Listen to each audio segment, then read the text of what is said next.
میں سڑک کے کنارے کھڑا ایک دوست کا انتظار کر رہا تھا۔ اتنے میں ایک لڑکی بھیک مانگنے کے لیے میرے سامنے رکی۔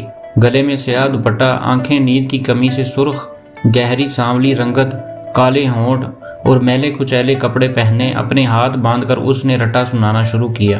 بہت بھوک لگی ہے، کچھ پیسے دے دو، اوپر والا تمہیں پیاری سی دلہن دے گا، دولہے بنو گے دولہے، غریب کی مدد کر دو۔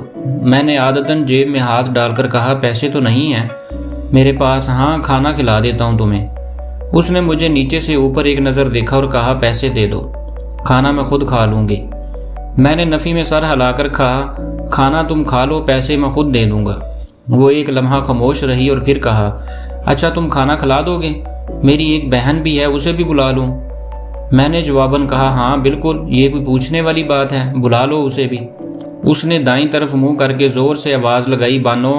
تھوڑے فاصلے سے ایک 6-7 سال کی بچی لوگوں کے درمیان سے بچتی بچاتی ہمارے پاس آ گئی۔ اس نے میری طرف دیکھ کر بچی کے سر پہ ہاتھ پھیرتے ہوئے کہا آؤ بانو، کھانا کھلاؤں تمہیں۔ ہم پاس کے ایک ہوٹل میں گئے اور کھانا لگانے کا کہا۔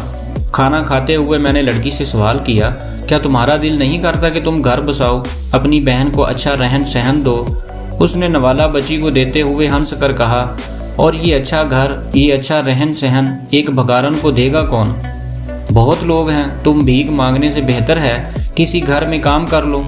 میں نے جواب دیا نہ، گھر میں کام کرنے کی بد دعا نہ دو مجھے، میری اماں نے یہی غلطی کی تھی، تب ہی میں اور میری بہن آج سڑک پر ہیں اور اماں وہاں پاس کے قبرستان میں پڑی ہیں۔ اس نے پانی کا ایک گھونٹ پیا اور کہا کسی گھر کے مالک کی ہی ناجائز اولاد ہوں میں اور یہ میری بہن۔ اس کی آنکھوں میں آنسو تھے۔ اس نے ٹھنڈی آہ بھر کر کہا میں نہیں چاہتی میری اولاد بھی میری طرح سڑکوں پہ ہو، تبھی گھر میں کام نہیں کرتی۔ میں نے پوچھا مگر یہ بازار کیا یہ تمہاری عزت پہ ہاتھ نہیں ڈالتا، اور کیا یہاں پر تمہاری بہن محفوظ ہے؟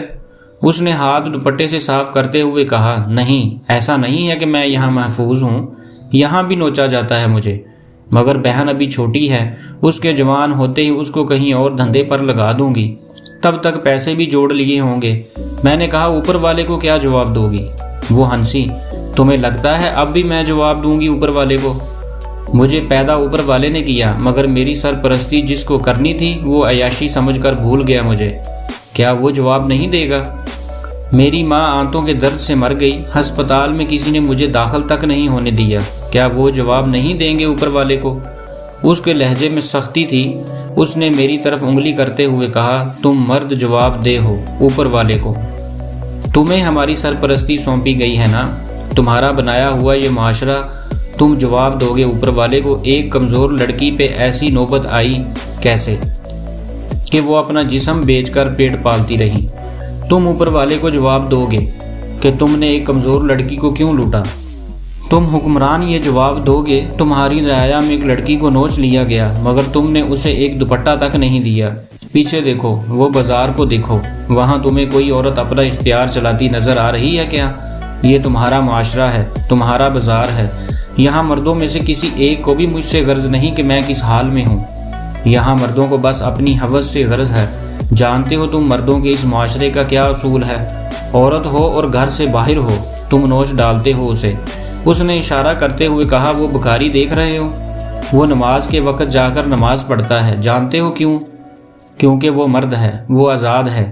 میں ایک بار مسجد میں گئی، اول تو مجھے اندر نہیں آنے دیا، زور زبردستی سے اندر چلی گئی تو حوث پرستوں کی ایک بھیڑ میرا انگ انگ دیکھنے کو مسجد تک آ گئی۔ میں سکون سے نماز تک نہیں پڑھ سکتی، اور تم کہتے ہو میں کیا جواب دوں گی اوپر والے کو؟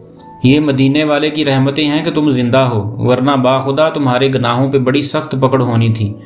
مرد کمزور لڑکی کو دیکھ کر اصول بناتا ہے کہ اپنانا کبھی نہیں اور چھوڑنا بھی کبھی نہیں۔ میں خاموش تھا، میرے پاس کوئی الفاظ نہیں تھے۔